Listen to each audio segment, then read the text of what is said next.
Mutual fund investments are subject to market risks. Please read all the scheme related documents carefully. मी संतोष गोसावी एक SEBI registered mutual fund distributor आहे. हे विश्लेषण केवळ शैक्षणिक हेतूने केलेले आहे. नमस्कार, मी संतोष गोसावी एक SEBI registered mutual fund distributor. आज मार्केट 24,500च्या रेंजमध्ये रेंगाळत आहे. रेंगाळत आहे हा शब्द मी का वापरतोय? कारण अक्षरशः काही ठिकाणी मोठी उलाढाल आहे आणि काही ठिकाणी अगदी शांत बसले आहेत. अशा वेळेस नॉर्मल गुंतवणूकदार, नॉर्मल इन्व्हेस्टर्स काय करतात तर ते फक्त प्राइस पाहतात. पण दुसऱ्या बाजूला काय आहे की अशाच वेळेस जे मोठे इन्स्टिट्यूशनल इन्व्हेस्टर्स आहेत हे काय करतात तर हे सिक्रेट एक इंडिकेटर आहे, त्या इंडिकेटरकडे लक्ष ठेवून असतात की त्या इंडिकेटरवरती लक्ष ठेवून पाहतात की तो इंडिकेटर सध्या काय रेंजला ट्रेड करतोय. मित्रांनो, या इंडिकेटरचं नाव आहे इंडिया विक्स. इंडिया विक्स हा जो इंडिकेटर आहे हा इंडिया विक्स म्हणजे व्हॉलॅटिलिटी इंडिकेटर आहे. व्हॉलॅटिलिटी इंडिकेटर मध्ये आपण काय पाहतो तर व्हॉलॅटिलिटी इंडिकेटर मध्ये आपण जो मार्केटची पडझड आहे ती किती वर आणि किती खाली येऊ शकते या संदर्भामध्ये याचं मोजमाप केले जातात.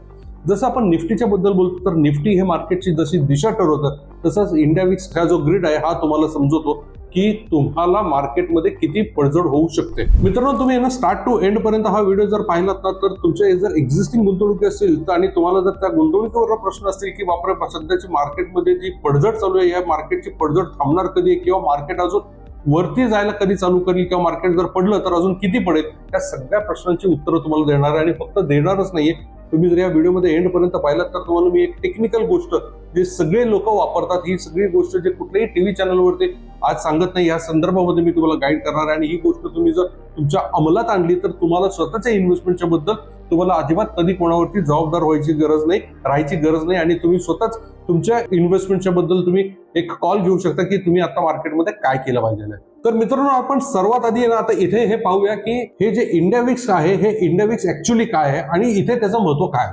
सोप्या भाषेत सांगायचं तर निफ्टी ही मार्केटची दिशा सांगतं आणि हीच मार्केटची दिशा चालत असताना ज्या वेळेस इंडिया विक्स कॅल्क्युलेटर याला लावला जातो, या इंडिया विक्स आपल्याला दर्शवतो की या निफ्टीमध्ये आता केवढी मोठी उलाढाल होऊ शकते. मी निफ्टीचा हायर किती लेवल पर्यंत जाऊ शकतो, डाऊनफॉल किती लेवल पर्यंत येऊ शकतो आणि हेच मोजण्याचा माप आहे, त्याला आपण म्हणतो India VIX. India VIX basically एक गेज कॅल्क्युलेटर आहे ज्याला आपण एक फिअर ग्रीड गेज म्हणून आपण म्हणू शकतो. मित्रांनो, इंडिया विक्स या कॅल्क्युलेटरचा सध्या वापर कोण करतं तर इंडिया विक्सच्या कॅल्क्युलेटरचा सध्या जो वापर करतात ते मोठे इन्स्टिट्यूशनल इन्व्हेस्टर म्हणजे संस्थात्मक गुंतवणूकदार हे लोक सध्या वापर करतात. आणि हे वापर करताना हे लोक फक्त त्या गोष्टीकडे एकाच गोष्टीकडे पाहत राहतात की तो काय लेवलला इंडिया विक्स सध्या ट्रेड होतोय. कारण या इंडिया विक्सच्या ग्रीडच्या लेवलवरती आपल्याला कळतं की सध्या मार्केटमध्ये केवढी मोठी उलाढाल होऊ शकते, पडझड होणार आहे का, मार्केट अस्थिरतेवरती जाणार आहे का, मार्केट आहे तसं शांत थांबणार आहे. इंडिया विक्सचं ज्ञान आपल्याला कशाला हवं तर आपल्याला अशासाठी हवं की इंडिया विक्सचं ज्ञान आपल्याला असल्याने आपण मार्केटची अस्थिरता ओळखू शकतो.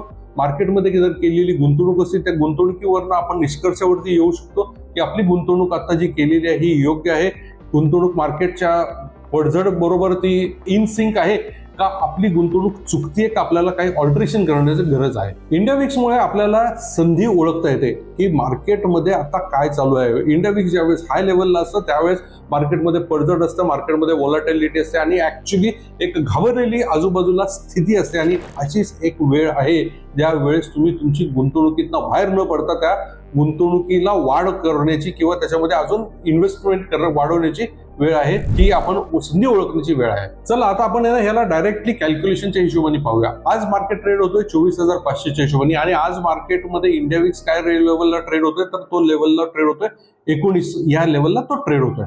चला मी आता तुम्हाला एकदम सोप्या साध्या भाषेमध्ये तुम्हाला दाखवतो की हे कॅल्क्युलेशन कसं करावं, तुम्हाला मी डेमॉन्स्ट्रेट करतो आणि हे डेमॉन्स्ट्रेट केल्यानंतर तुम्ही सुद्धा तुम्हाला हे कसं अंमलात आणता येईल हे ट्राय करा. आता हा एक आकडा पाहूया आपण की इंडिया विक्स आता कितीवर आहे 19 वर. तर हा आकडा बेसिकली आपल्याला काय सांगतो, हा आकडा आपल्याला सांगतो की याच्यामध्ये रिस्क किती आहे.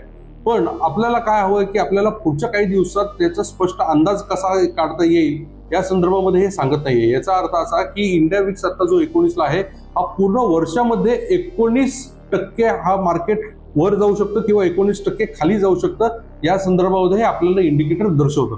आता तुम्ही मला सांगा 19% वर जाऊ शकतं खाली जाऊ शकतं, पण हे कधी एका वर्षामध्ये.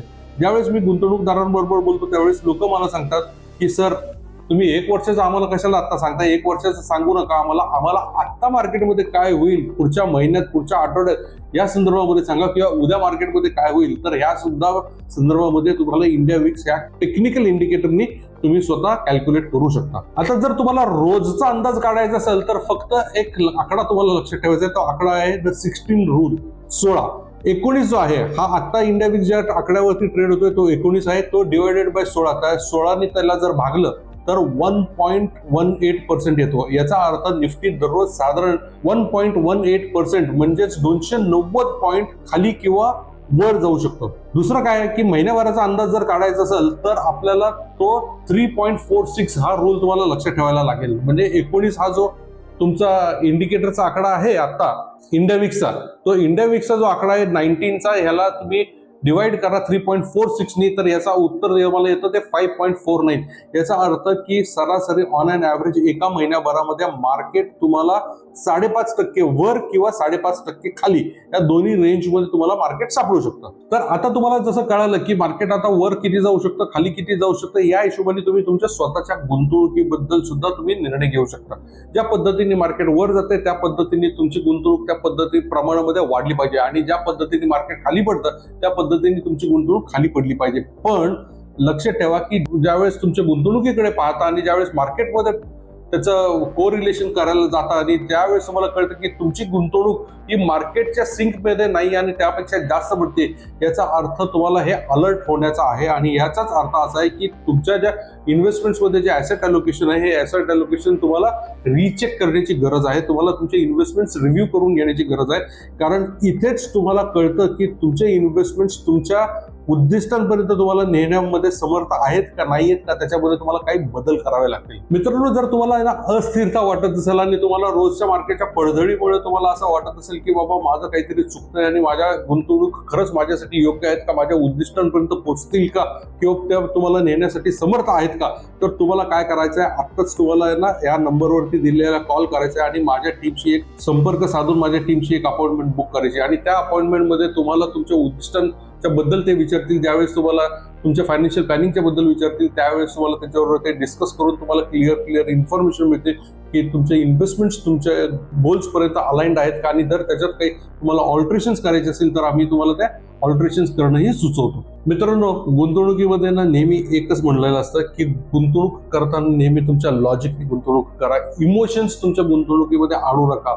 लॉजिक आणलं तर ते इमोशन लेस असतात, आणि इमोशन्स आणले तर तुम्ही इमोशन मध्ये घेरून जाणार आणि तुमच्या आर्थिक उद्दिष्टांपर्यंत पोहोचू शकणार नाही. मित्रांनो, युट्यूब ही अशी जागा आहे की इथे आपण फक्त जेनरिक ऍडवाइस देऊ शकतो, स्पेसिफिक ऍडवाइस देऊ शकत नाही. जेनरिक म्हणजे कसं, आपण हा अख्ख्या समूहाला उपदेशून सांगू शकतो, पण तुम्हाला स्वतःच्या वैयक्तिक गुंतवणुकीबद्दल जर आमच्याकडनं काही माहिती करून घ्यायची असेल किंवा आमच्याशी संपर्क साधायचा असेल किंवा एक्झिस्टिंग इन्व्हेस्टमेंट्स बद्दल माहिती करून घ्यायची असेल तर तुम्ही दिलेल्या नंबरवर संपर्क साधा. आतापर्यंतची दिलेली माहिती तुम्हाला आवडली असेल तर तुमच्या मित्रांना शेअर करा, आमच्या चॅनलला सबस्क्राईब करा आणि आमच्या चॅनलशी जोडले जाऊन अशाच पुढच्या नवीन गोष्टींबद्दल इन्फॉर्मेशन पाहत राहा. Mutual fund investments are subject to market risks. Please read all the scheme related documents carefully. मी संतोष गोसावी एक SEBI registered mutual fund distributor आहे. हे विश्लेषण केवळ शैक्षणिक हेतूने केलेले आहे.